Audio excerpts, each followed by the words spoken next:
I've gotten a few messages recently on Instagram about how I got started with YouTube, how to start a channel, what kind of equipment I use, and all sorts of questions. There aren't that many teacher YouTubers yet, but I know there's more of you out there who are considering starting a channel, but maybe you just don't know where to start or you're intimidated.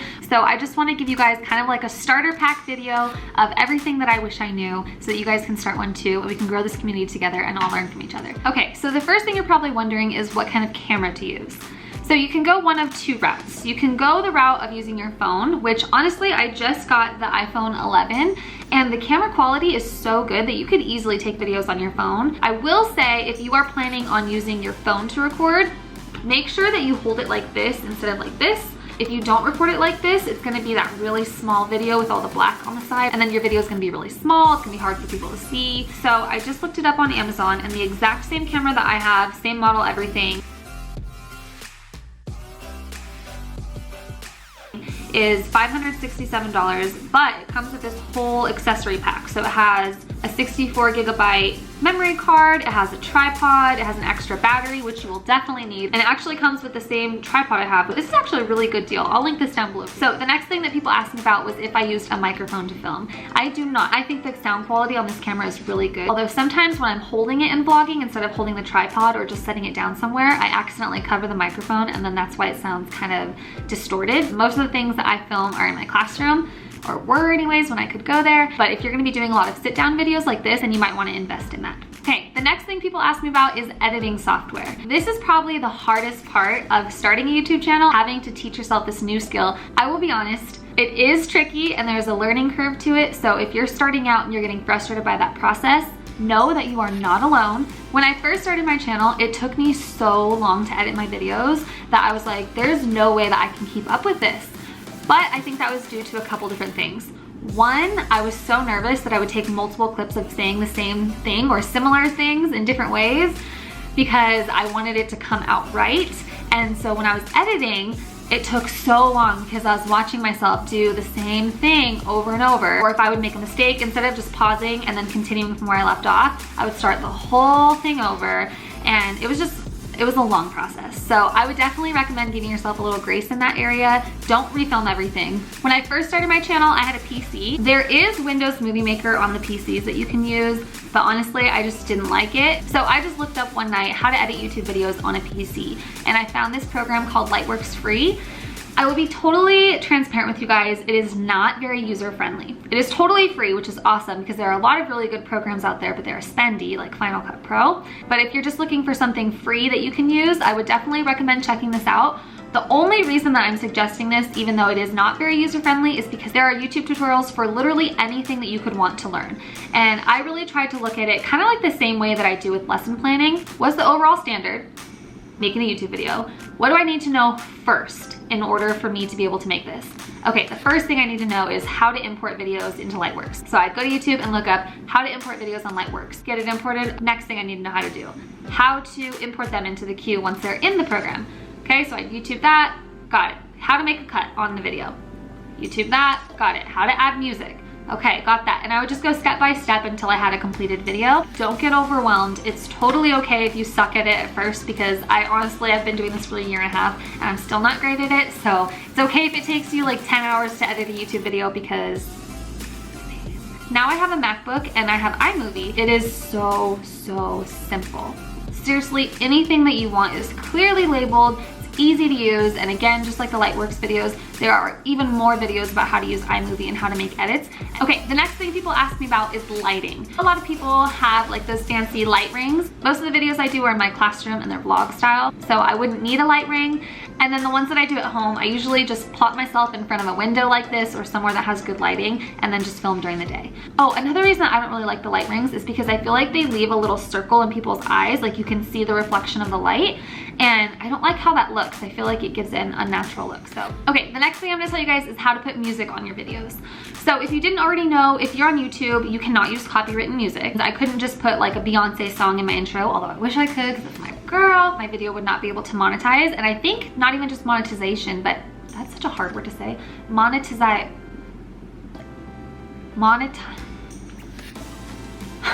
What is happening? I haven't been talking to people very much because I've been in quarantine for like 2.5 months. I found a website called Epidemic Sound. It is $15 a month, and there's all different kinds of music on there, and you can download any of those songs and then just plop them right into your video. They have instrumental music, they have music with words, they have rap, hip hop, folk, pop, country, Christian, anything that you could ever want. And then they also have sound effects. I really like it because it gives me the peace of mind of knowing that I'm not gonna get in trouble and that my videos aren't gonna get deleted. But I know that $15 a month can be a lot, especially if you're just starting out and you're not making any money, because now you're spending money on it. So it's totally up to you. I know there are ways that you can get that free music off of YouTube, and I'm sure there are other YouTube videos that can show you how to do that. Oh, one other thing that I forgot to mention, I really like on that website that you can search different keywords. And so sometimes I'll search vlog, and then there'll be different playlists that I can click on and just listen to all the vlog style music for different categories. There's like a travel vlog, beauty influencer vlog, family vlog, and that makes it really easy to find songs based on what video I'm posting. I think it's worth it. So if you are going to be getting a camera, then you're definitely going to want to get a tripod as well. I use it both for vlogging because it gives me something to hold, and then it gives me a little bit more distance from the camera instead of just like holding it so close to my face because I have T-Rex arms. And then also for sit down videos because you can adjust the height and you can get it exactly where you want it. So I didn't buy like a fancy tripod or anything. I think I got this one either from Best Buy or Target or Amazon. I'll link it down below wherever I find it for the cheapest. It has 3 legs, and each leg has little pieces that all move. So I could wrap it around a tree branch if I wanted to. I can do it like I have it right now, where 2 of the front legs are just completely flat and then the back one is propping it up. It's completely flexible, so you can really make it work wherever you need it to. Okay, the last thing I want to share with you guys before I jump into people's questions is how to make a thumbnail. When you're filming, you're going to want to pose for a thumbnail, which is going to feel really awkward, and it's going to feel even more awkward when you're watching the silent video of you just smiling at the camera or holding some kind of weird pose. But you're going to thank yourself later when you can just take a screenshot of that frame and then use that. YouTube will just auto-generate 3 different thumbnail options for you where they just took like a still part of your video. But they're never cute. It's now, how do you actually make the thumbnail? There is a really awesome website that I use called Canva, and it is free. It's a little bit tricky to figure out in the beginning, but once you get the hang of it, it's not that hard. You'll upload your freeze frame thumbnail, that was really hard to say, into Canva, and then you can put text over it, you can add pictures over it, you can put shapes on it, you can adjust it, you can crop it, you can filter it, and I'll link it down below for you guys. And again, just like the Lightworks and the iMovie, there are tons of tutorials that will show you exactly how to use all the different tools and features in Canva. I don't even know all of them, so I'm not even gonna pretend to try to show you guys how to do that. Okay, now we're gonna jump into the questions you guys have. So I have them written down here. The first one asked, when do I film? So I always make sure that I'm filming outside of contract hours. My school starts at 7:30, teachers have to be there at 7:20, and I'm usually at school by like 6:30, 6:45. So a lot of the times I'll film when I first get to school, or I'll get my stuff ready and then film. And then anytime that students are there, I am never ever filming in the classroom unless my students are at recess or lunch. And even usually then I don't film at recess because it's only 15 minutes. So I really need to go get a snack, go to the bathroom, make copies of something, prepare for the next part of class, things like that. Sometimes I will at lunch if I have time, or if I have something that I want to share before the next part of the day happens, like if I'm doing a day in the life of a series vlog. And then a lot of times I'll film after school, after my contract hours are over and I've already gotten all of my stuff done for that day. At my school, we can go in whenever we want to when it's not coronavirus time. So if I wanted to go in and film a video about my costume library on a Saturday, then I totally could. Okay, the next question asked if I talked to my principal before I started it, and yes, I did. I started my teacher Instagram my first year of teaching. Really, it was supposed to just be a place where I could share my teaching journey with other teachers and not post it just on my personal Instagram account and not bug all my college and high school friends and family that didn't care about my teaching life. I didn't talk to my principal first because honestly, I didn't even think to. Like, it wasn't me trying to hide that from her. It was just, you know, I didn't have any followers, so what did it matter? You know, she'd be like, yeah, cool, you can have Instagram, you know? But then parents started finding it. Her and I had a conversation and she was okay with it, and we talked about kind of boundaries with it. And that's when I told her about YouTube and starting YouTube as well, and my ideas for it, and how I was gonna protect students and parents, that I wouldn't be talking about coworkers or issues at our school or district or anything like that. And it would never be a negative representation of our school district, but that I really just wanted to connect with other teachers and share my teaching life.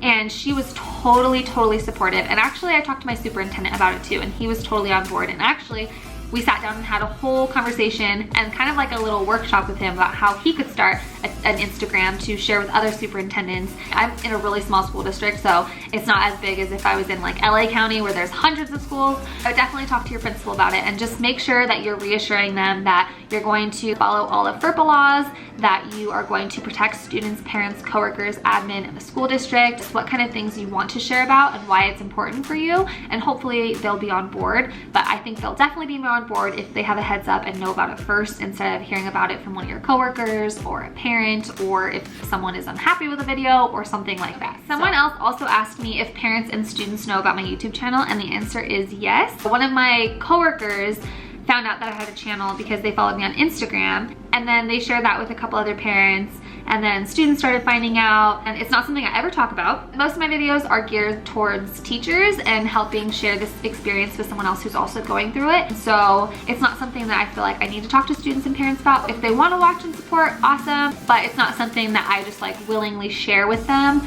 It is something that kind of embarrasses me too a little bit. Like, I don't want parents to go watch my videos just from like a self-conscious standpoint and just kind of like that awkwardness of it. It's not something that I think is like a bad thing if parents know, but it's not something that I'm just like willingly telling them. The next question says, how many shots do you take and how long are each clip? In the beginning of making a YouTube channel, my videos were a lot longer because I was saying a lot and I was starting over a lot and I was nervous, so I was repeating myself a lot. I think however long you need when you're first starting out, or really in general at all. Right now too, I don't necessarily care about how long the video is. I just want to make sure I get all the information out there that I want to share. Okay, someone else asked, how long does it take to come up with some ideas about your channel?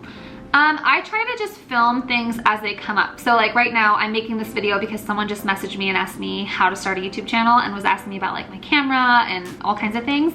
And so I was like, oh, that's a good idea for a video, because I'm sure if they're asking, then other people have questions about it. Or if I know I'm gonna be doing a really cool lesson that I wanna share with you guys, and I'll bring my camera that day and film. But I kind of just film as things come up. I don't have any kind of schedule. If you're wanting to start a teacher channel, then go to some teachers' channels that you like and then see some video ideas that maybe you can get from them. Like right now I want to film a video that's a tag video that my friend Vanessa from my second grade life did. Hey girl, if you're watching this. And I saw that she had this really cool video about a would you rather style video for teachers, and I was like, oh, that's a cute idea. And then I was watching hers and it was fun, and so I was like, oh, I want to make that. Ask other teachers if they want to collaborate on a video, or honestly for starting out too, videos that are really easy to make are day in the life of a teacher vlog videos, because you can just vlog about what you're already doing and it's not so much pressure that you have to like write out a script or think of what you're going to say ahead of time. So don't get too bogged down on like, oh, I have to come up with all these ideas.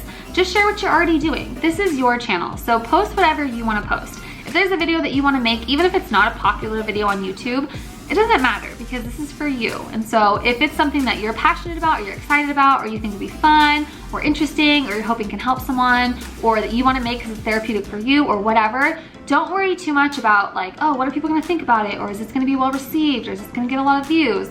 Just ask yourself, is this something that I want to make? Is this something that I'm proud to put out into the world? And if your answer is yes to both of those, then make it. And who cares what anyone else thinks? Okay, the next couple questions I'm just kind of lumped together because they all kind of go together. So one said, how did you grow your channel? Another one said, how do you personally try to not be hard on yourself with likes, followers, and subscriptions? Another one said, how did you get subscribers when you first started? And I get questions like this kind of a lot on Instagram, like, oh, how do you get followers? How do you grow your following? How do you grow your channel? And to be totally honest, when I first started with Instagram, I did worry about that a little bit more. And I did some giveaways and follow loops and things like that. It just felt really disingenuous. It didn't feel like I was getting people coming to my page because they really enjoyed the things that I was putting out there, or they found value in what I was sharing, and I didn't like that feeling. And so honestly now, I don't worry about it at all. I mean, in one sense, I do get it, and I'm not trying to shame anyone who cares about followers, because obviously with social media, you're not creating content, especially on YouTube, taking hours to make videos so that no one can see them. I totally understand that, that's valid, but don't focus on it so much that it doesn't become fun or you get down on yourself. You can pay attention to it and be excited when you get followers, and that's totally okay. And anyone who tells you it's not is lying, because they care too. Don't let that be your focus. Don't let that be the thing that you care about more, and don't let that drive what you post. Post what you care about, post what you feel confident in, post what you feel proud of, and I guarantee you, followers and subscribers will come. This might make you guys feel better. I started my channel 3 years into having a teacher Instagram. And when I started YouTube, I think I already had like 30-something thousand followers on Instagram. And so in my head, I was like, oh, probably a lot of those followers are going to transfer over to YouTube, and then I'll grow a following a lot quicker on YouTube because I already have this following built on Instagram. I was so wrong. For the first 6 months, I had less than 1,000 subscribers, the whole 6 months, and I was consistently posting videos. And I did get a little down on myself because I was like, it takes me so long to make these videos, and it's very time consuming to sit there and figure out how to edit them, and it's almost embarrassing when no one watches them. And then all of a sudden one day I started doing the classroom setup vlogs, and overnight blew up. Overnight. You just gotta be patient and it will happen. Okay, the next question says, how long does it take to monetize? YouTube has 2 requirements for monetizing your videos. 1, you have to have 1,000 subscribers, and 2, you have to have 4,000 watch hours. That takes quite a bit of time. It wasn't until that one video that I had that went viral, I went from having like 400 watch hours to 4,000. So just be patient and know that it's gonna take a little bit of time, and that it's okay if your hours are just increasing very, very slowly, because that's totally, totally normal. This question is probably the one that I related to the most, and I think a lot of you guys will relate to too. And it says, how do you get over the nerves and doubt? This was something that honestly has taken me a long time, and wasn't really until super recently that I feel like I kind of conquered this self-consciousness of posting myself on YouTube and not panicking that people were going to not receive it well. It got to the point where every time I would post a YouTube video, I would obsessively rewatch it, I'd read comments, I would check Reddit all night, because I was so afraid that I was going to offend someone or hurt someone's feelings or say something wrong, look stupid. And it was so debilitating, to the point where I didn't want to post YouTube videos. I would have a good run where I'd post a couple in a week, and then I wouldn't post for like a month or 2 because I was just so scared of putting myself out there again and having that fear of being mocked or not taken seriously, or just reading hurtful things about yourself. Like, I'm a highly sensitive person. And then one day I found Brene Brown. I just randomly came across her on Netflix because she had this documentary that came out, and it led me to reading her book called Daring Greatly. And there is a part in there where she is talking about this speech from Teddy Roosevelt. I want to read it to you guys because it has completely changed the way I think about this particular question. It is not the critic who counts, not the man who points out how the strong man stumbles or where the doer of deeds could have done them better. The credit belongs to the man who is actually in the arena, whose face is marred by dust and sweat and blood, who strives valiantly, who errs, who comes short again and again, because there is no effort without error and shortcoming, but who does actively strive to do the deeds, who knows great enthusiasms, the great devotions, who spends himself in a worthy cause, who at the best knows in the end the triumph of high achievement, and who at the worst, if he fails, at least fails while daring greatly, so that his place should never be with those cold and timid souls who neither know victory nor defeat. You're gonna make mistakes, and if you are sharing yourself on a public platform like YouTube, you're gonna do so publicly in front of a whole bunch of people. I might flop on my face and fail. Nobody might follow me. Everyone might hate me. I may totally flop. But I also might not. I might be really successful and know that sweet taste of victory. And if I don't, at least I know what it's like to be bold and brave. And that's more than the people who don't do that and choose to criticize you instead can say. I will be totally honest with you. It is absolutely terrifying to have a YouTube channel. It is not natural to film yourself and then put it out there for other people to judge you. But I will say that I've learned a lot about myself. I've grown as an educator tremendously. I've grown in my confidence. I've made a ton of connections, and it's just been an overall positive experience in my life. So I really encourage you guys that if you want to start a YouTube channel and it's just something that you're scared to do, please, please, please, please, please know that that is totally normal to be scared, but don't let it stop you. Something else Brene Brown shared that helped me, I think this was in her Netflix special, is that humans are hardwired for connection. And I feel like in this day and age, people have kind of transferred into this way of thinking of like, I don't care what anyone thinks. And that's a flat out lie. We're humans, we want to be connected to other people. We want to be accepted and loved and seen for who we are and have that be enough. But as you guys know, not everyone's gonna like you. You can't please everyone, and you shouldn't try to. It's something that I'm still learning. And I want to challenge you to switch that thinking, that it's not that you don't care what anyone thinks, it's that you don't care what everybody thinks. I care that I'm not hurting and offending people that I love and care about, but I don't care what everyone thinks, because I'm not going to be for everybody. You can't take all that criticism and take it personal and hold it deep to your heart, because then you'll be too afraid to do anything. All right, guys, so that is all I have for you guys for starting a YouTube channel. I hope that this was helpful and that you guys were able to get some really good tips to help you get started, and I really hope that you take that dive and start that YouTube channel so that we can continue to build this teacher community and learn from one another, because I know that you have amazing things to share. Thank you guys for watching, and I will see you guys soon for another video. Bye!